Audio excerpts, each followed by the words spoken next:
몸에 익은 실크 블라우스와 테일러드 재킷은 옷장 가장 깊숙한 곳으로 밀려났다.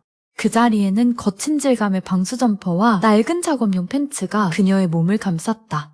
외교관 한의서의 흔적은 지워졌다. 머리는 아무렇게나 질끈 묶고 화장기 없는 창백한 얼굴 위로 점퍼의 후드를 깊게 눌렀었다.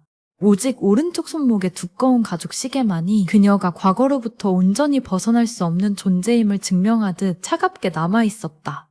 하구 숨은 방벽의 7번 게이트, 통제구역과 수몰지구를 가르는 경계는 생각보다 허술하고 또 그만큼 노골적이었다. 최첨단 양자 센서와 자동화 포탑으로 무장한 청사의 입구와는 질적으로 다른 날것의 폭력이 그곳을 지배했다. 임시로 세운 비바람 가림막 아래 흠집투성이 방탄복을 걸친 정부 보안군 2명이 젖은 담배 연기를 안개 속으로 뿜어내고 있었다. 그들의 공허한 눈은 신분증을 스캔하는 단말기의 희미한 녹색 불빛보다도 차가웠다. 이선은 일부러 어깨를 움츠리고 그들 앞을 지났다. 시선을 마주치지 않는 법, 그림자처럼 움직이는 법. 지난 3년간 통역부스 안에서 체득한 생존술이었다. 단말기는 그녀의 위조된 하급 노동자 신분을 아무런 의심 없이 통과시켰다. 삐하는 건조한 기계음과 함께 차단기가 열리자 공기의 밀도가 달라졌다. 한 걸음, 단 한 걸음을 내디뎠을 뿐인데 통제된 행정구역의 질서정연한 세계는 거짓말처럼 등 뒤로 사라졌다. 코를 찌르는 것은 금속이 부식되는 시큼한 냄새와 썩은 뻘이 뒤섞인 비린내였다. 단단하던 아스팔트 대신 발밑에서는 빗물에 젖어 미끄러운 철제 발판이 위태롭게 삐걱거렸다. 회색빛 안개 사이로 수몰지구의 맨얼굴이 드러났다. 거대한 국경 전력망의 건설 과정에서 버려진 낡은 철골 구조물 위로 컨테이너와 판자들이 위태롭게 덧대어진 기형적인 주거지들이 유령처럼 떠 있었다. 뿌연 수면 위로는 정체불명의 쓰레기들이 기름띠와 엉겨 느릿하게 흘러갔고 끊임없이 내리는 비는 세상의 모든 색을 지우고 있었다. 그 순간 이서의 훈련된 감각이 무질서한 소음의 파도에 잠식당했다. 물 한 개를 찍고 들려오는 불법 개조선의 저음 엔진 소리, 어둠 속에서 누군가 내뱉는 거친 욕설, 녹슨 쇠사슬이 질질 끌리는 소리, 그리고 그 모든 것을 감싸는 숨은 방벽의 둔중한 울림. 이곳의 소음은 청문회장의 기만적인 언어와는 달랐다. 생존을 위한 절박한 마찰음이었고 시스템이 내다버린 자들의 거친 호흡이었다. 이곳이었다. 국가의 화려한 청사진 아래 강제로 수장당한 땅. 강태호라는 이름의 남자는 스스로 이 무덤 속으로 걸어 들어왔다. 이선은 후드 아래로 예민한 눈을 가늘게 떴다. 이 탁한 물과 안개 속 어딘가에 강승준의 완벽한 설계를 무너뜨릴 유령이 숨쉬고 있었다. 안개는 단순한 수증기가 아니었다. 퀴퀴한 곰팡이 냄새와 값싼 증류주의 역한 향, 그리고 마르지 않는 소금기를 머금고 세상의 모든 틈새를 메우려는 듯 축축하게 내려앉았다. 이서가 삐걱거리는 합판문을 밀고 들어선 선술집은 물 위에 떠있는 관 같았다. 원래 건물의 1층이었을 공간은 검은 강물에 잠겨 있었고 사람들은 그 위로 위태롭게 얹은 낡은 철제 발판 위에서 몸을 웅크리고 있었다. 희미한 백열등 몇 개가 어른거리는 그림자를 길게 늘어뜨렸다. 공기는 눅눅한 옷가지와 끓어오르는 정체불명의 국물 냄새로 무거웠다. 이서의 등장은 대화의 흐름에 미세한 균열을 만들었다. 테이블 몇 개에서 저음의 웅성거림이 잠시 멎었고 기름때 묻은 작업복을 입은 사내들이 고개를 돌려 그녀를 훑었다. 그들의 시선은 단순한 호기심이 아니었다. 외부에서 흘러든 이물질을 감별하는 경계심이자 가축의 등급을 매기는 도축업자의 그것에 가까웠다. 이선은 애써 그 시선들을 무시하며 삐걱거리는 바닥을 가로질러 바로 향했다. 낡은 잠수정의 부품을 이어 붙여 만든 듯한 바 카운터에는 흉터 가득한 얼굴의 바텐더가 말없이 젖은 잔을 닦고 있었다. 그녀는 가장 구석진 자리에 앉으며 마른 입술을 열었다. 강태호라는 사람을 찾고 있습니다. 목소리가 생각보다 크게 울렸다. 이 공간의 언어와는 이질적인 지나치게 정제된 발음이었다. 바텐더는 고개조차 들지 않았다. 달아빠진 행주가 유리잔 표면을 긁는 소리만이 신경질적으로 이어졌다. 잠시 후 그는 닦던 잔을 내려놓고 이서 쪽은 쳐다보지도 않은 채 툭 내뱉었다. 그런 이름 여기서 들어본 적 없어. 냉담하고 완결된 거절. 더 이상의 질문을 허용하지 않겠다는 무언의 벽이었다.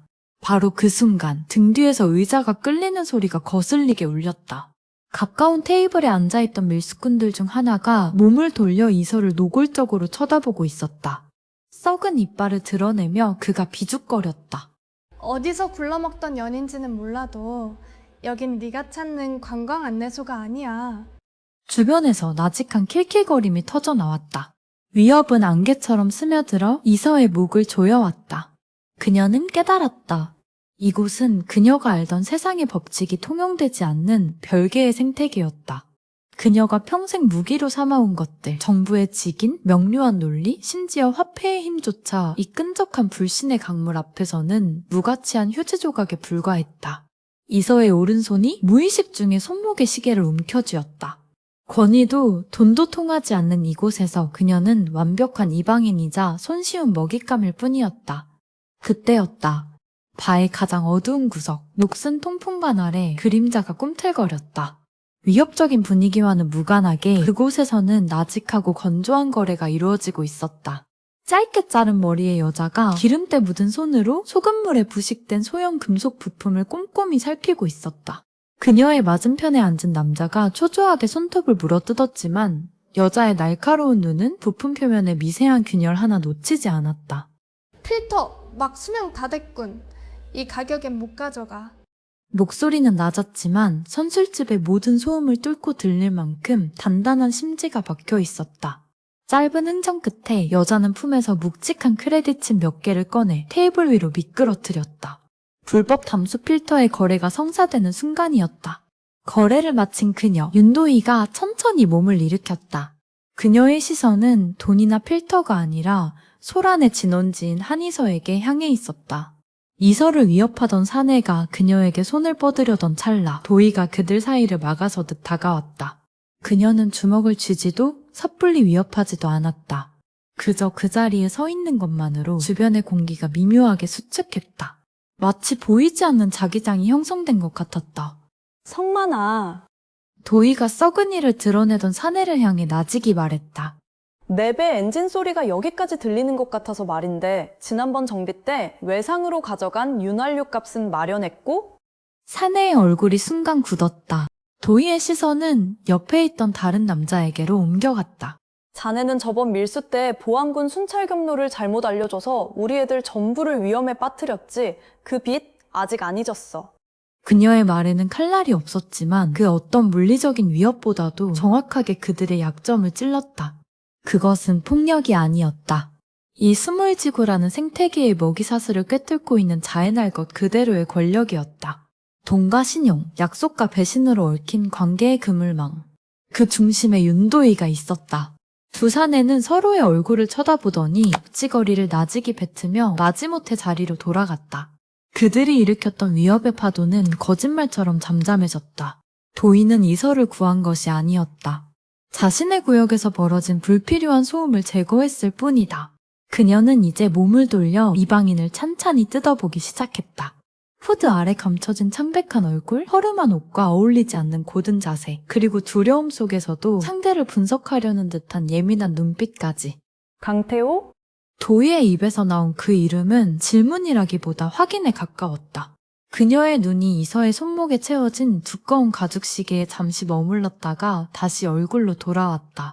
그런 유령 같은 이름을 대놓고 찾는 걸 보니 당신 보통 골칫거리가 아니겠군. 윤도희는 더 이상 말없이 턱짓으로 바의 뒷문을 가리켰다. 경고도 제안도 아니었다. 거절할 수 없는 지시에 가까웠다. 한이서는 말없이 그녀의 뒤를 따랐다. 선술집의 탁한 온기와 소음이 등 뒤에서 칼로 자른 듯 끊겼다. 뒷문은 곧바로 삐걱거리는 낡은 목재 부두와 이어져 있었다. 비에 젖은 나무 판자가 발밑에서 질척한 신음을 냈다. 소금기에 부식된 철제 난간 너머로 기름띠 같은 검은 물결이 안개 속에서 느릿하게 일렁였다. 정박된 몇 척의 담수 밀수선들이 거대한 짐승의 갈비뼈처럼 어둠 속에 윤곽을 드러냈다. 세상의 모든 소리를 빨아들이는 짙은 강안개 속에서 멀리하고 숨은 방벽의 저음만이 심장박동처럼 둔중하게 울려 퍼졌다. 도희는 낡은 닷줄 더미에 한쪽 발을 올리고 몸을 돌렸다. 그녀의 눈은 이 축축한 어둠 속에서도 형형하게 빛나고 있었다. 당신 같은 사람 딱 보면 알아. 저 위쪽 통제 구역에서 내려온 것들이지. 그녀의 목소리에는 선술집에서보다 한층 더 날카로운 경계심이 서려 있었다. 그 깔끔한 말투, 달아빠진 옷으로도 감춰지지 않는 뻣뻣한 자세, 그리고 가장 결정적인 건 도희의 시선이 이서의 손목으로 향했다. 그런 비싼 시계를 차고 이런 구멍가게 정보원 행세를 하는 멍청함이지. 당신 정부 소속이군. 국가에너지안보위원회? 아니면 보안군 정보과? 이서는 입을 다물었다. 긍정도 부정도 하지 않는 것이 최선이었다. 대신 그녀는 품 안에서 미리 준비해둔 크레딧칩을 꺼내 보였다. 도희는 그것을 보고 코웃음을 쳤다. 이곳에선 그런 게 통할 줄 알았나? 당신들이 쓰는 돈에는 우리가 흘린 뻘물 냄새가 나. 그런 종이 조각으로 강태호의 이름을 사겠다고? 그는 유령이야. 우리가 만든 유령이고 우리가 지키는 유령이지. 거래를 하러 온 겁니다. 이서가 침착하게 말했다. 크레딧칩을 다시 집어넣으며 그녀는 정면으로 도희를 마주했다. 이곳의 언어로 대화해야 했다. 권위가 아닌 가치로. 당신에게도 필요한 정보일 테니까. 필요한 정보? 도희가 비웃었다. 내가 필요한 건 다음번 밀수 경로와 보안군의 순찰 시간표뿐이야. 그 경로 자체가 곧 사라질 수도 있다면? 이서의 목소리가 안개를 갈랐다. 강태호를 찾아야 하는 이유는 이 삼투압 국경 전력망, 당신들이 매일같이 저주하는 저 괴물의 설계부터 잘못된 치명적인 결함이 있기 때문이야. 결함이라는 단어가 두 사람 사이에 공기를 얼어붙게 했다. 도희의 얼굴에서 냉소적인 비웃음이 씻은 듯 사라졌다. 그녀의 눈빛이 탐색하듯 이서의 얼굴을 꿰뚫었다. 밀수꾼에게 시스템의 결함이란 곧 돈이고 생명줄이며 기회였다. 잠시 침묵이 흘렀다. 안개가 소리 없이 배의 윤곽을 삼켰다. 다시 뱉어냈다. 마침내 도희가 입을 열었다. 그녀의 목소리는 한층 낮고 위험해져 있었다. 좋아. 그 결함이라는 게 뭔지 들려줘. 그리고 강태호가 어디 숨어 있는지 알려주지. 그녀는 한 걸음 다가섰다. 차가운 강철 냄새가 끼쳐왔다. 대가로 당신이 가지려던 저 크레딧 칩의 100배, 그리고 전부 보안군이 사용하는 최신형 군용 스텔스 전파 교란 장치 한 세트. 그 정도는 조달할 능력이 되겠지, 당신들 위쪽 사람들은. 그것은 터무니없는 요구였다. 그러나 도희의 눈은 농담을 하고 있지 않았다. 그 정도 가치가 있는 정보인지 한번 증명해봐. 외교관 나리. 터무니없는 요구였다. 군용 스텔스 전파 교란 장치는 국가에너지안보위원회의 최상위 자산 중 하나였고 그것을 외부로 유출하는 행위는 단순한 횡령을 넘어 국가 반역죄에 해당했다. 하지만 이서의 눈동자에는 망설임이 없었다. 그녀는 이미 3년 전 대청호에서 자신의 커리어와 명예 그리고 수많은 생명을 한꺼번에 잃어보았다. 더 이상 잃을 것이 없는 자에게 법과 절차는 낡은 도덕책의 구절만큼이나 무력했다. 이서는 천천히 오른손을 뻗어 왼쪽 소매 안에 숨겨진 얇은 티타늄 케이스를 꺼냈다. 그것은 일반적인 통신기가 아니었다. 외교관들에게만 지급되는 양자 암호화 기술이 집약된 휴대용 터미널이었다. 그녀가 지문을 인식시키자 칠흑 같은 부두의 안개를 가르며 선명한 청백색 홀로그램 화면이 허공에 떠올랐다. 차가운 기계광이 도희의 기름때 묻은 얼굴과 거친 손마디를 노골적으로 비췄다. 도희는 눈을 가늘게 뜨며 그 낯선 빛을 응시했다. 수물지구의 녹슨 고철과 안개 속에서는 결코 볼 수 없었던 정교하고도 위협적인 문명의 결정체였다. 군용 스텔스 장비는 리스트에 올리는 즉시 보안군의 추적을 받게 됩니다. 하지만 외교관의 특수활동 물품으로 분류하면 48시간 동안은 감시망을 피할 수 있죠. 이서의 손가락이 허공의 가상 키보드 위를 기계적으로 움직였다. 복잡한 알고리즘이 연쇄적으로 풀리며 승인 코드가 입력되는 소리가 들렸다. 이내 화면에는 천문학적인 액수의 숫자가 나열된 정부 비자금 계좌가 나타났다. 이서가 특정 버튼을 누르자 도희가 들고 있던 낡은 크레딧 수신기의 짧은 진동과 함께 입금 완료 신호가 울렸다. 성금입니다. 장비는 약속한 장소로 24시간 내에 배송하죠. 이제 당신 차례입니다. 도희는 자신의 수신기에 찍힌 숫자를 확인하고는 기가 찬다는 듯 헛웃음을 터뜨렸다. 그녀의 눈에 비친 이서는 이제 단순한 위쪽 사람이 아니었다. 시스템의 틈새를 이용해 시스템 자체를 배신하기로 마음먹은 자신보다 더 위험한 도박사였다. 기술의 정점에 선 외교관과 진흙바닥에서 생존을 배운 밀수꾼 사이에 기묘하고도 끈적한 동질감이 안개처럼 피어올랐다. 미쳤군. 진짜로 줄줄이야. 도희는 침을 뱉고는 이서의 디바이스를 툭 쳤다. 홀로그램 빛이 산산조각 나며 사라졌다. 다시 부두에는 습한 어둠과 비릿한 소금물 냄새만이 남았다. 좋아. 거래 성립이야. 하지만 명심해. 내 배에 타는 순간부터 당신은 외교관이 아니라 내 화물이야. 내가 버리라면 버리고 죽으라면 죽는 척이라도 해야 해. 알겠어? 도희가 몸을 돌려 부두 끝에 정박된 검은 칠이 벗겨진 낡은 소형 선박으로 향했다. 외형은 고철덩어리 같았지만 엔진에서 흘러나오는 미세한 진동은 그것이 보통 배가 아님을 증명하고 있었다. 따라와.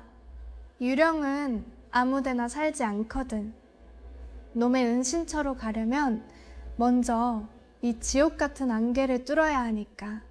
이선은 젖은 머리카락을 쓸어넘기며 도희의 뒤를 쫓았다. 구두굽이 목재부두를 두드리는 소리가 안개 속으로 길게 퍼져나갔다. 이제 돌아갈 길은 없었다. 그녀는 방금 자신의 손으로 시스템의 문을 잠그고 거대한 음모의 심장부를 향해 발을 내디뎠다. 뒤편 멀리서 들려오는 하구수문의 둔중한 금소금이 마치 다가올 재난의 카운트다운처럼 그녀의 등 뒤를 쫓고 있었다. 윤도희의 배는 그녀 자신을 닮아 있었다. 이름도 등록번호도 없는 검게 칠해진 선체는 수많은 충돌과 긁힌 자국으로 상처투성이었다. 한이서가 젖은 갑판 위로 발을 내딛자 낡은 선체가 불만스러운 신음을 냈다. 도희는 밧줄을 푸는 대신 정박용 자석 클램프에 전원을 내렸다. 둔탁한 소리와 함께 배는 부두에서 소리 없이 분리되었다. 저음의 엔진음이 안개를 가늘게 떨었다. 불법 개조된 전기 모터는 거의 소음을 내지 않으며 검은 수면 위를 미끄러져 나갔다. 그들이 떠나온 선술집의 희미한 불빛이 안개 속으로 녹아 사라지자 완벽한 어둠과 정적이 찾아왔다. 오직 멀리서 들려오는 하구수문 방벽의 주기적인 기계음만이 이 세계의 유일한 맥박처럼 느껴졌다. 도희는 말없이 조타륜을 잡았다. 그녀는 나침반이나 스크린을 보지 않았다. 마치 자신의 혈관 지도를 읽듯 물결의 미세한 흐름과 안개 속에 숨겨진 부표의 실루엣, 수면에 비치는 건너편 공단의 희미한 불빛만으로 복잡한 미로 같은 수로를 헤쳐나갔다. 한이서는 자신의 외교관용 터미널에 내장된 최고급 위성 지도에도 존재하지 않는 물길 위를 항해하고 있다는 사실을 깨달았다. 그녀의 눈에 수몰지구의 진짜 모습이 들어오기 시작했다. 정부의 공식 기록에서 삭제된 섬들, 거대한 전력망 구조물의 그림자 아래 둥지를 튼 부유식 판잣집들, 그리고 그 사이를 오가는 작은 쪽배들의 희미한 등불. 저들은 저 거대한 시스템의 동맥에서 흘러나온 피를 받아먹고 사는 기생충인가? 아니면 시스템이 미처 소화하지 못한 채 배설한 세포들인가? 보고서 위에서만 존재하던 단어들, 비공식 거주구역, 미등록 선박, 담수절도, 이 살과 뼈를 지닌 현실이 되어 그녀의 망막에 박혔다. 배가 속도를 줄이며 거대한 콘크리트 구조물의 벽면으로 접근했다. 이음매조차 보이지 않는 매끈한 벽이었다. 하지만 도희가 조종석에 숨겨진 버튼을 누르자 수면 바로 아래에서 녹슨 철판이 미끄러지며 사람 하나가 겨우 통과할 만한 검은 아가리가 열렸다. 빛이 사라진 지하배수로였다. 차가운 습기와 곰팡이 냄새가 훅 끼쳐왔다. 동력선에 작은 탐조등이 켜지자 칠흑 같은 어둠의 일부가 마지못해 제 모습을 드러냈다. 침식된 콘크리트 벽에는 수십 년은 묵었을 물때와 선모처럼 자라난 녹색 이끼가 뒤덮여 있었다. 천장에서 떨어지는 물방울 소리가 엔진 소리 사이를 날카롭게 파고들었다. 양자 보안망의 완벽한 격자 위에서 이곳은 존재하지 않는 공간, 즉 오류였다. 그러나 지금 한이서가 발딛고 있는 이 세계는 그 오류 속에서 누구보다 치열하게 살아 숨쉬고 있었다. 숙여. 도희의 짧은 명령에 이서는 반사적으로 몸을 숙였다. 머리 위로 녹슨 배관이 아슬아슬하게 스쳐 지나갔다. 그녀는 차가운 금속 선체에 몸을 기댄 채 탐조등이 비추는 좁고 축축한 길을 응시했다. 이 길의 끝에 강태호가 있었다. 자신이 만든 시스템의 유령이 되어 바로 그 시스템의 가장 깊은 내장 속에 숨어버린 남자. 이 터널은 단순히 물리적인 통로가 아니었다. 그것은 국가라는 거대한 기계의 설계도에서 고의로 누락된 혈관이자 신경망이었고 이제 그녀는 그 피와 살 속으로 직접 걸어 들어가고 있었다. 지하수로의 끝은 갑작스럽게 찾아왔다. 좁고 축축하던 통로가 예고 없이 거대한 공동으로 확장되며 엔진 소리의 메아리가 한순간에 흩어졌다. 탐조등 빛이 닿지 않는 어둠이 수백 배는 더 넓어지는 감각. 한이선은 숨을 죽였다. 도희의 배가 속도를 완전히 줄이고 물을 가르는 소리조차 내지 않으며 미끄러져 들어간 곳은 마치 도시의 2층 내장과도 같은 공간이었다. 탐조등이 원을 그리며 천장을 훑자 죽은 거인의 갈비뼈처럼 휘어진 거대한 강철 트러스 구조물이 어둠 속에서 뼈대를 드러냈다. 과거 국가기관 시설이었을 폐수처리장의 거대한 침전지 내부였다. 작동을 멈춘 지 수십 년은 되었을 거대한 스크레이퍼와 펌프들이 고대 괴물의 화석처럼 침묵에 잠겨 있었다. 공기 중에는 물비린내와 녹슨새 그리고 희미한 오존 냄새가 뒤섞여 있었다. 시스템의 지도에는 존재하지 않는 완벽한 사각지대였다. 도희는 배를 낡은 콘크리트 선착장에 붙였다. 그리고는 익숙한 동작으로 조타석 아래에 낡은 아날로그 패널 덮개를 열었다. 퀀텀 엔크립션과는 거리가 먼 투박한 구리선과 진공관이 얽힌 구시대의 유물이었다. 그녀가 묵직한 레버를 당기고 다이얼 몇 개를 맞추자 벽면의 일부가 기름칠 안 된 경첩이 내는 비명과 함께 안쪽으로 열렸다. 문 너머는 뜻밖에도 생활의 흔적이 가득한 공간이었다.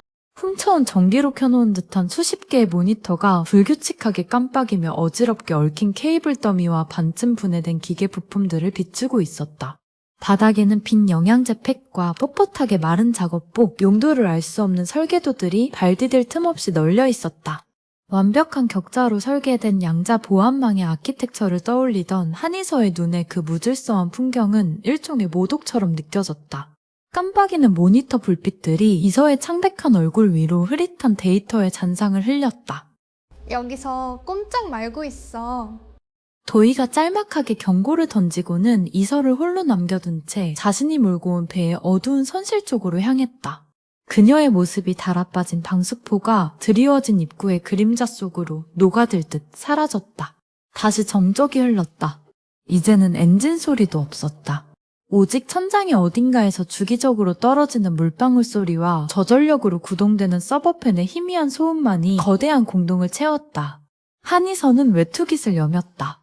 혼자 남겨진 이 공간은 방금 전까지 도희와 함께 있던 지하수로보다 더 깊고 더 고립된 곳처럼 느껴졌다. 꺼진 모니터 스크린 위로 낯선 자신의 모습이 유령처럼 어렸다.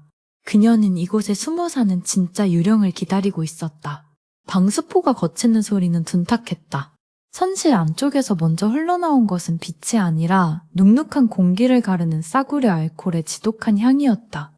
곧이어 그림자 속에서 한 사내가 비틀거리며 모습을 드러냈다. 이서가 상상했던 시스템의 은둔한 설계자와는 거리가 멀었다.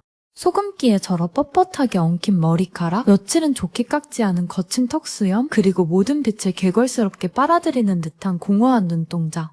그는 낡은 방수 재킷 차림으로 문틀에 위태롭게 몸을 기댔다. 그의 뒤를 따라 나온 도희의 표정에는 체념과 짜증이 뒤섞여 있었다. 손님이야, 강 선장. 술 주정은 나중에 하고. 강태호? 그의 시선이 이서에게로 향했다. 초점 없는 눈동자가 그녀의 단정한 정장부터 젖은 구두 끝까지를 훑는 데는 오랜 시간이 걸리지 않았다. 그는 코를 킁킁거리더니 혀를 찼다. 도희? 이젠 위원회 나으리들까지 화물로 들여오는 건가? 돈 냄새가 나는군. 축축하고 비싼 돈 냄새. 목소리는 알코올과 절망에 잠겨 거칠게 갈라져 있었다. 이선은 그의 모욕적인 언사에 대꾸하지 않았다. 대신 말없이 자신의 터미널을 꺼내들었다.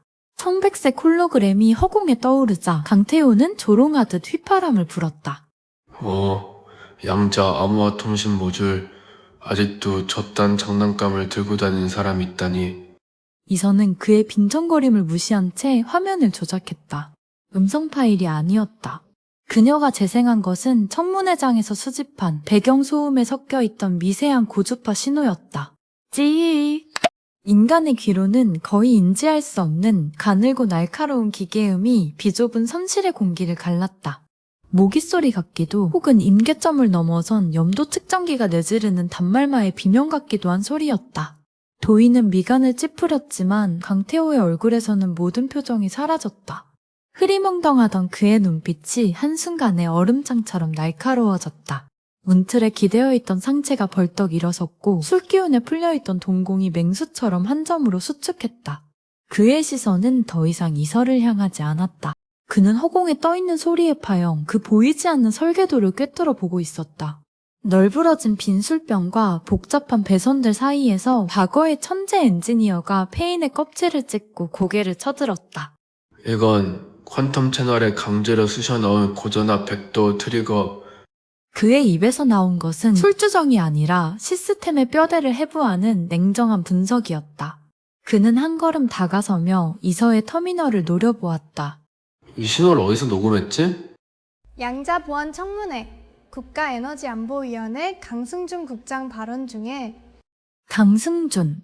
그 이름이 나오자 강태호의 얼굴이 딱딱하게 굳었다. 그는 짧게 숨을 들이마셨다. 숨결에서는 더 이상 알코올 냄새가 나지 않았다. 차갑게 식은 분노만이 감돌았다. 그는 허 하고 실소를 터뜨리더니 말했다. 그 자식 결국 실행에 옮겼군. 강승준이. 강태호는 거칠게 돌아섰다. 비틀거리던 조금 전의 모습은 온데간데 없었다. 그는 바닥에 아무렇게나 널브러진 폐기기계들과 엉킨 케이블 더미를 발로 밀어내며 구석으로 다가갔다. 먼지가 두껍게 내려앉은 원통형 금속 장치를 집어든 그가 겉면의 아날로그 다이얼을 거칠게 돌리자 낡은 냉각 펜이 날카로운 비명을 지르며 회전하기 시작했다. 이내 푸르스름한 홀로그램 빛이 어둡고 습한 지하 공간을 예리하게 갈랐다.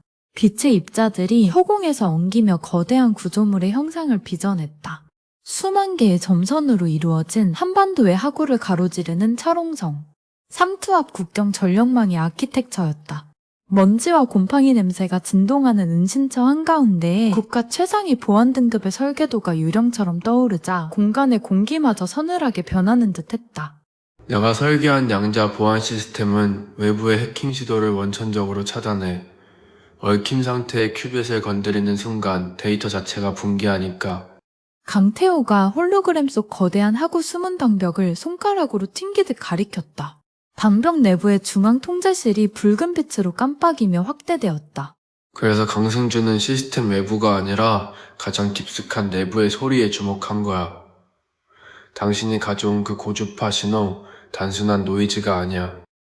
양자 암호망의 사각지대, 즉 아날로그 센서의 주파수 대역에 교묘하게 숨겨놓은 논리폭탄 놀이집봉이지. 논리폭탄. 그 단어가 이서의 귓가를 때리는 순간 그녀는 무의식적으로 통역용 인이어가 꽂힌 오른쪽 귀를 매만졌다. 가죽 시계 아래 감춰진 손목의 흉터가 희미하게 욱신거렸다. 특정 주파수. 그것은 3년 전 대청호에서 수많은 생명을 앗아간 염도 측정기의 단말마와 정확히 일치하는 음역대였다. 강승준은 그녀의 트라우마가 각인된 바로 그 주파수를 시스템을 붕괴시킬 기폭제로 사용하고 있었다. 이 논리폭탄이 대체 무엇을 건드리는 거죠? 이서의 목소리는 건조했지만 그 이면에는 팽팽하게 당겨진 활시위 같은 긴장감이 서려 있었다. 강태호는 대답 대신 홀로그램 패널의 변수를 조작했다. 삼투압 발전의 핵심은 담수와 해수의 농도차를 정밀하게 유지하는 알고리즘이야. 물이 스며드는 얇은 반투막을 사이에 두고 담수가 짠 바닷물 쪽으로 이동하려는 압력을 터빈의 회전력으로 바꾸는 원리. 홀로그램 속에서 푸른색의 강물과 검은색의 바닷물이 얇은 막을 경계로 소용돌이 치고 있었다. 강승준이 심어놓은 기폭제가 작동하면 수문 제어 시스템의 염도 측정 센서들이 일제히 기만당하기 시작해. 강물의 유입량이 턱없이 부족하다고 착각하게 만드는 거지. 그럼 시스템은 논리적인 판단을 내린다. 발전을 유지하기 위해 담수 방류 수문을 강제로 최대치까지 개방해버리는 거야. 옆에서 팔짱을 낀 채 듣고 있던 윤도희의 얼굴이 굳어졌다. 미친 짓이야.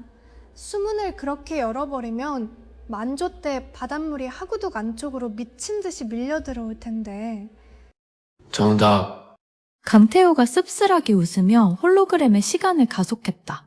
허공의 시뮬레이션 속에서 수문이 완전히 열리자 검은 해수가 통제 불능 상태로 역류에 들어왔다. 염도가 임계점을 돌파하며 급격히 치솟는다. 삼투압의 균형이 무너지는 정도가 아니야.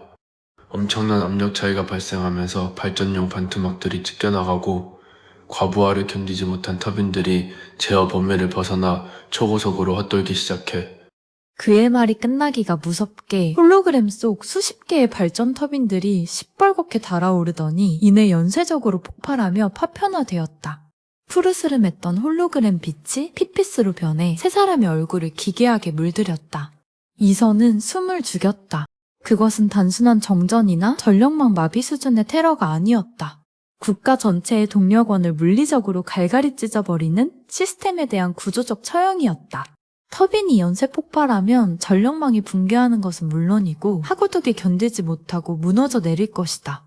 수몰지구의 난민들은 문자 그대로 수장될 것이며 에너지를 잃은 국가는 즉각적인 무력 충돌의 소용돌이에 빠지게 된다. 그 자식은 이 부패한 전력망을 고칠 생각이 없어. 강태호의 목소리에 깊은 환멸이 묻어났다. 완전히 부숴버린 뒤에 잿더미 위에서 자기만의 새로운 질서를 설계하려는 거지. 지하 은신처의 서늘한 공기 속에서 먼지 입자들이 홀로그램 불빛을 타고 부유했다. 이선은 흔들림 없는 눈으로 붉게 타오르는 붕괴의 시뮬레이션을 응시했다. 거시적인 국가의 파멸과 그녀 개인이 짊어진 과거의 죄책감이 완벽하게 교차하는 지점이었다. 카운트다운은 이미 시작됐어. 강태호가 붉게 전멸하는 통제실의 좌표를 손가락으로 가리켰다. 청문회장에서 트리거가 당겨졌다면 첫 번째 터빈이 비명을 지르기까지 남은 시간은 길어야 48시간이야. 길어야 48시간. 붉게 전멸하던 시뮬레이션의 빛이 잦아들자 공간은 다시 축축한 어둠과 묵직한 정적 속으로 가라앉았다. 강태호는 허공에 떠있던 홀로그램 제어기를 거칠게 밀어내고는 작업대 구석에 굴러다니던 반쯤 남은 위스키병을 집어들었다. 막에조차 닫혀있지 않던 병에서 지독한 알코올 냄새가 피어올라 바닥에 널브러진 기름때 묻은 구형 설계도면들의 묵은 내와 끈적하게 엉겨붙었다. 그가 마른 입술 사이로 독한 액체를 털어넣는 동안 한이선은 창백한 얼굴로 꺼져가는 홀로그램의 잔상을 응시하고 있었다. 당신이 설계한 양자 보안 시스템의 취약점을 그토록 정확히 찌를 수 있다는 건 이서의 목소리가 서늘하게 울렸다. 강승준이 그 아키텍처의 밑바닥까지 속속들이 알고 있다는 뜻이군요. 당연하지. 태호가 손등으로 입가를 닦아내며 냉소적으로 입꼬리를 비틀었다. 그 거대한 철옹성을 세울 때 나와 그 자식은 한 배를 탄 샴쌍둥이나 다름없었으니까. 그의 탁한 눈동자가 허공의 한 점을 향했다. 멸망해가는 국가의 에너지를 구원하겠다며 하구의 수리동력학을 밤낮 없이 계산하던 지하 벙커에서의 날들이 그곳에 어른거리는 듯했다. 강승준은 천재였어. 하지만 그 뇌 속엔 오직 수학적 무결성만이 존재했지. 그놈이 설계한 발전 효율 알고리즘은 한치의 오차도 허용하지 않았어. 단 하나의 성가신 변수만 제외하면. 인간이군요. 이서가 짧게 대답했다. 그래, 인간. 태호가 위스키병을 진 손에 핏대를 세웠다. 수문을 열고 닫는 최적의 타이밍을 맞추기 위해 하구 빈민들이 매일 이용하는 백길의 조류를 끊어버려야 했어. 터빈의 극대 효율을 뽑아내려면 수몰지구 쪽으로 역류하는 해수의 수위가 최소 2m는 높아져야 했고, 나는 반대했다. 시스템이 국가를 살리기 위해 만들어지는 거지 사람을 갈아 넣는 식인귀가 되어서는 안 된다고. 옆에서 듣고 있던 윤도희가 팔짱을 낀 채 짧게 혀를 찼다. 그녀의 터전이 수몰되던 날의 참혹한 기억이 그 무미건조한 대화 속에 피투성이로 얽혀 있었기 때문이다. 도희의 턱근육이 미세하게 경련했다. 하지만 강승준은 내 반발을 시스템의 완벽을 훼손하는 감정적 오류로 규정했어. 태우는 발밑에 널브러진 기름때 절은 도면을 낡은 부츠코로 툭 차냈다. 바스락거리는 종이 마찰음이 서늘하게 공간을 울렸다. 그 자식은 인간이라는 변수 자체를 통제망에서 삭제하려 했지. 나는 최악의 상황을 대비해 시스템 내부의 수동 통제 권한, 즉 아날로그 킬 스위치를 은밀히 심어두려 했어. 하지만 그걸 눈치챈 강승준이 먼저 날 쳤지. 태호의 입에서 자조 섞인 웃음이 터져나왔다. 국가기밀 유출, 산업 스파이, 위원회의 그럴싸한 서류 조작 몇 번에 양자 보안 제어 시스템의 메인 아키텍트였던 내 이름은 모든 공식 기록에서 말소됐어. 그렇게 난 존재하지 않는 유령이 되어 이 썩은 냄새나는 하구 밑바닥으로 쫓겨난 거야. 강승주는 마침내 그토록 원하던 인간의 변수가 제거된 완벽한 국경을 손에 넣은 거고. 이선은 가만히 자신의 오른쪽 손목을 감싸 쥐었다. 두꺼운 가죽 시계 아래로 대청호의 참사에서 살아남으며 새겨진 흉터가 불에 든 듯 옥신거렸다. 3년 전 그녀 역시 외교적 협상의 체스판 위에서 숫자에 불과했던 사람들의 목숨을 오판했다. 강승준의 무자비한 완벽주의와 자신이 저질렀던 과거의 죄책감이 묘하게 맞물리며 속에서 날카로운 유리가 긁히는 듯한 통증이 일었다. 하지만 그 완벽주의가 결국 스스로의 목을 조르게 된 거로군. 도희가 한기 어린 목소리로 끼어들었다. 정치꾼들이 그 잘난 설계도를 입맛대로 뜯어고치고 뒤로 뇌물을 챙기기 시작하니까 자기 작품이 오염되는 걸 견디지 못한 거잖아. 정확해. 태호가 남은 위스키를 마저 들이켰다. 빈병이 바닥을 굴러가며 탁한 소리를 냈다. 강승준은 타협을 모르는 놈이야. 시스템이 부패했다면 고치는 게 아니라 아예 잿더미로 만들어서라도 초기화야 직성이 풀리는 병자지. 그 과정에서 수십만 명이 수장되든 국가가 두 쪽이 나든 그놈의 계산식에는 알 바가 아닌 거야.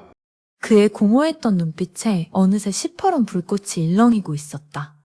그러니까 이건 단순한 사보타주가 아니야. 스스로 신이 되겠다는 강승준의 오만과 그걸 막지 못하고 도망친 내 비겁함이 합쳐져 만들어낸 청구서지. 알코올과 기계기름 그리고 가라앉은 먼지의 냄새가 끈적하게 달라붙는 지하 은신처. 이선은 태호의 눈동자에서 도망치기를 멈춘 자의 핏발성 결의를 읽어냈다. 그녀는 손목을 감싸던 손을 천천히 내리며 꼿꼿하게 고개를 들었다. 그렇다면 그 청구서 여기서 찢어버리죠. 이서의 단호한 목소리가 은신처의 탁한 공기를 날카롭게 갈랐다. 강승준이 간과한 유일한 변수가 아직 통제망 밖에 남아있으니까요. 강태호는 이서의 단호한 선언에 대답하는 대신 묵묵히 몸을 돌려 작업대 위에 널브러진 구형 오디오 인터페이스로 다가갔다. 그는 이서의 터미널을 거칠게 낚아채듯 건네받고는 피복이 벗겨진 아날로그 케이블을 단자에 쑤셔 넣었다. 그 청구서의 서명이 어떻게 생겨 먹었는지 제대로 확인부터 해야 할 거 아니야. 기름때 낀 그의 굵은 손가락이 이퀄라이저의 다이얼을 신경질적으로 비틀었다. 청문회장의 배경소음, 외교관들의 무의미한 헛기침, 서류 넘어가는 소리, 공조기의 백색 소음이 썰물처럼 빠져나갔다. 대신 태호는 양자보안망의 감시를 피하기 위해 철저히 압축되어 있던 초고주파 대역을 인간의 가청 주파수 영역으로 억지로 끌어내렸다. 찡! 순간 비좁고 습한 선실 안으로 예리한 금속성 비명이 터져나왔다. 단순한 기계음이 아니었다. 그것은 물리적인 질량을 가진 바늘처럼 고막을 파고들어 등골을 타고 뇌수 깊은 곳을 직격하는 기괴한 파형이었다. 이서의 입술 사이로 억눌린 신음이 샜다. 창백했던 그녀의 안색에서 마지막 남은 핏기마저 증발해버렸다. 시퍼렇게 질린 이서의 왼손이 짐승에게 물린 사람처럼 오른쪽 손목을 꽉 움켜쥐었다. 두꺼운 가죽 시계 아래에 숨겨진 피부가 흉측하게 일그러진 화상 흉터가 문자 그대로 불타오르는 듯한 환통을 일으켰다. 동시에 그녀의 오른손은 무의식적으로 귓가를 더듬었다. 통영용 인이어는 없었지만 환지통 같은 강박이 그녀의 손끝을 잘게 떨게 만들었다. 가빠지는 호흡 속에서 은신처의 퀴퀴한 곰팡이 냄새는 어느새 비릿한 피와 진흙 냄새로 변모하고 있었다. 3년 전 대청호 수권 분쟁. 외교적 타협안이라는 알량한 서류 쪼가리가 무의미하게 찢겨나가던 그날 밤. 수자원 통제권을 쥔 군벌들의 초조함을 오판했던 이서의 실수로 인해 댐의 수문은 허용치를 넘어 강제로 개방되었다. 그때 칠흑 같은 통제실 안에 가득 채웠던 소리. 임계점을 돌파한 고감도 염도 측정기들이 연쇄적으로 토해내던 단말마의 경고음. 지금 은신처의 녹슨 철벽에 부딪혀 공명하는 저 주파수는 대청호에서 수백 명의 민간인이 시퍼런 탕류에 수장되기 직전 울려 퍼졌던 그 끔찍한 파형과 단 1헤르츠의 오차도 없이 일치했다. 들어봐. 태호의 갈라진 목소리가 이서의 과호흡을 뚫고 들어왔다. 단순한 고음이 아니야. 일정한 주기를 가지고 진동하고 있지. 강승준은 하구의 자연적인 저수 간만에 차. 그 수리 동역학적 리듬을 코드의 역산에 넣은 거야. 센서들이 이걸 듣는 순간 담수 유입량이 0으로 수렴하는 가짜 가뭄 상태라고 맹신하게 되지. 이서의 눈동자가 흔들렸다. 시야가 전멸하며 홀로그램 빛과 과거의 핏빛, 기억이 아슬아슬하게 교차했다. 청문회장에서 인이어를 뚫고 들어왔던 그 미세한 소음은 스트레스로 인한 PTSD 환청이 아니었다. 그것은 거대한 인프라의 신경망을 갉아먹기 위해 심어진 실제하는 독이었다. 동시에 이서는 강승준이라는 인간의 소름 끼치는 악의를 읽어냈다. 그는 시스템을 붕괴시키기 위한 기폭제로 하필이면 염도 측정기의 한계 돌파, 주파수를 선택했다.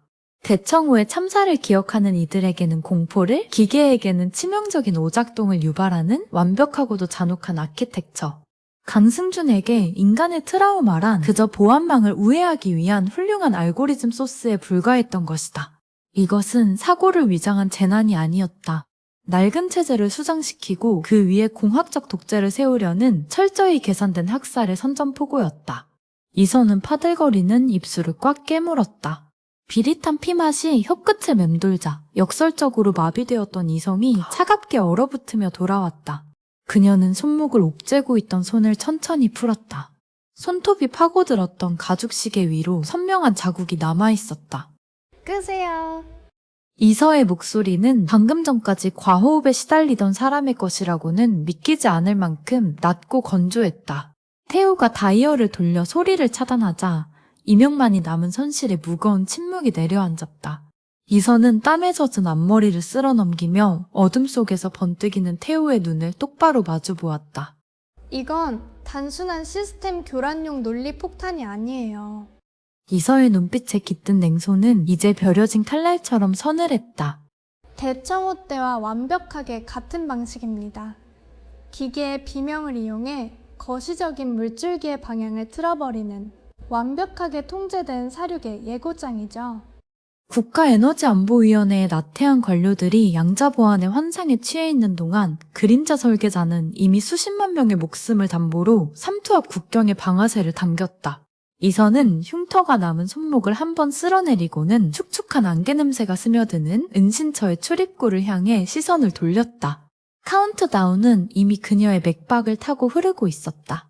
이서의 서늘한 선언이 눅눅한 철벽에 채 스며들기도 전 강태훈은 말없이 몸을 돌려 작업대 중앙의 메인 콘솔로 향했다. 기계식 키보드를 두드리는 투박한 파열음이 은신처의 무거운 침묵을 거칠게 찢었다. 먼지 쌓인 낡은 서버가 새소리가 섞인 비명을 지르며 깨어났다. 순간 은신처 벽면을 가득 채우고 있던 다중 모니터들이 일제히 핏빛으로 점등되었다. 살육의 예고장이라 당신 말이 맞군. 이미 발송이 끝난 예고장이지만 태우의 등 뒤로 붉은 경고등이 섬뜩하게 깜빡이며 세 사람의 그림자를 바닥 위로 기괴하게 늘어뜨렸다. 모니터 화면에는 삼투압 국경 전력망의 실시간 유체 역학 데이터가 폭포수처럼 쏟아져 내리고 있었다. 이서는 외교 청문회에서 수없이 보아왔던 정상적인 염도 그래프의 형태를 알고 있었다. 하지만 지금 화면을 메운 붉은 선들은 발작을 일으키는 심전도처럼 미쳐 날뛰고 있었다. 이 수치들 보이나? 태호가 굵은 손가락으로 메인 패널의 우측 하단을 강하게 두드렸다. 하고 숨은 방벽 4구역. 해수와 담수의 농도 교차점 데이터야. 방금 당신이 가져온 주파수 코드를 메인망에 은폐된 백도어 패킷과 동기화시켰더니 양자 보안망 아래 숨겨져 있던 진짜 물리적 수치가 드러나더군. 그래프의 Y축, 즉 염도 밀도, 살리네트 덴스티 값이 비정상적인 궤적을 그리며 치솟고 있었다. 망할 보안위원회 놈들이 겉보기 등급의 평온함에 취해 있는 동안 심층부의 아날로그 제어 밸브들은 이미 강승준의 논리 폭탄에 완전히 자각당했어. 태호의 목소리에 짙은 낭패감이 서렸다. 시스템은 지금 하부의 강물의 씨가 말랐다고 착각하고 있다. 발전용 반투막의 삼투압을 억지로 유지하려고 담수를 내보내는 대신 해수 유입 수문을 한계치 이상으로 열어 젖히는 중이지. 농도차가 이미 한계 임계점을 돌파하고 있어. 뒤에서 팔짱을 낀 채 모니터를 노려보던 윤도희가 거칠게 욕설을 내뱉었다. 미친 새끼! 4구역이라고? 거긴 수몰지구 빈민들이 패배관을 뚫고 식수를 구하는 구역이야. 해수가 저속도로 밀려 들어오면 역류하는 수압 때문에 배관망이 통째로 터져나간다고. 도희의 기름때 묻은 손이 허리춤의 스패너를 신경질적으로 움켜쥐었다. 밀수꾼의 날카로운 직관은 화면 속의 추상적인 숫자, 이면에 도사린 물리적 수몰의 냄새를 가장 먼저 맡고 있었다. 배관망 터지는 걸로 끝나면 다행이지. 태호가 모니터의 붉은 전멸을 응시하며 차갑게 대꾸했다. 이건 단순한 시스템 오류가 아니야. 의도적으로 설계된 연쇄 붕괴의 시작점이다. 반투막 양단의 압력차가 터빈의 물리적 내구도를 초과하기 직전이야. 강승주는 전력망을 조용히 멈추려는 게 아니야. 내부에서부터 극단적인 압력으로 찢어발겨서 폭파시키려는 거지. 화면 한 구석에 떠있는 사구역 터빈의 과부하 수치가 98%를 넘어서며 핏빛으로 번쩍였다. 기계적인 오류가 아니라 치밀하게 계산된 역학적 사용 선고였다. 아까 내가 48시간이라고 했었지. 태호가 마른 세수를 하며 중얼거렸다. 정정하지. 청문회장에서 트리거가 당겨진 순간 조류의 흐름은 이미 돌아올 수 없는 강을 건넌 거야. 사보타주는 이미 임계점에 도달했다. 삐빅 삐빅. 은신처의 낡은 스피커를 타고 불길한 고주파의 파동이 짧게 끊어지며 울리기 시작했다. 이선은 다시 오른쪽 손목의 흉터가 저릿해지는 것을 느꼈다. 하지만 이번에는 트라우마의 환지통에 무력하게 휘둘리지 않았다. 두려움이 있던 자리에는 붕괴해가는 부패한 시스템의 가장 밑바닥에서 실질적인 정의를 재설계해야 한다는 서늘한 사명감이 차갑게 자리 잡았다. 그녀의 이성은 어느 때보다 투명하게 벼려져 있었다. 첫 번째 터빈이 터지기까지 시간이 얼마나 남았죠? 이서가 전멸하는 붉은 조명 아래서 창백하지만 결연한 얼굴로 태호를 향해 물었다. 그녀는 무의식적으로 이니어를 찾던 습관을 버리고 양손을 작업대 위로 단호하게 짚었다. 태호는 콘솔의 메인 타이머를 화면 중앙으로 끌어왔다. 무자비한 속도로 줄어드는 붉은색의 디지털 숫자들이 세 사람의 얼굴을 비췄다. 3시간. 태호의 탁한 눈동자에 짙은 절망과 기묘한 투지가 동시에 타올랐다. 3시간 뒤면 하구뚝 4호 터빈이 염도 과부하를 견디지 못하고 비명을 지르며 폭발할 거다. 그리고 그 폭발은 거대한 국가 에너지망 전체가 연쇄적으로 마비되는 도미노의 첫 번째 블럭이 되겠지. 은신처 안을 묵직하게 채우던 환기구 너머 숨은 개폐기의 둔탁한 진동음이 마치 거대한 시한폭탄의 초침 소리처럼 이서의 귓가를 때리기 시작했다. 축축한 안개 낀 강바람이 회수 처리장의 틈새를 타고 들어와 매캐한 오존 냄새와 엉겨붙었다. 카운트다운은 더 이상 모니터 속의 추상적인 위협이 아니었다. 국가 전체를 집어삼킬 거대한 재난의 아가리가 이미 그들의 코앞까지 들이닥쳐 있었다.